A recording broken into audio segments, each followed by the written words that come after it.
Tila nag-enjoy nga di umano ang rumored couple na sina Kim Chiu at Paolo Avellino nitong mga nakaraang araw. Usap-usapan ngayon sa social media ang tila bigla ang pagkawala ng dalawa sa publiko. Hindi nakita sa mga event, walang bagong post at walang update mula sa kanilang usual appearances.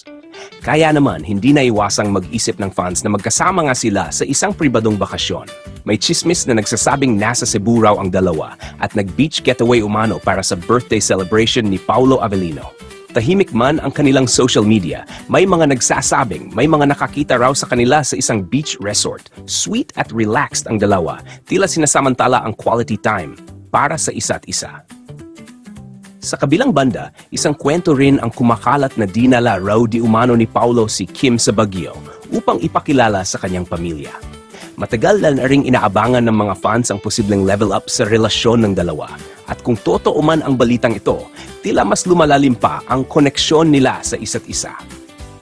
Para sa maraming fans, minsan mas malakas pa ang kilos kaysa salita. Ang tahimik nilang sabayang pagkawala ay tila isang patunay na magkasama nga sila, nagdiriwang ng isang espesyal na okasyon sa kanilang pribadong paraan.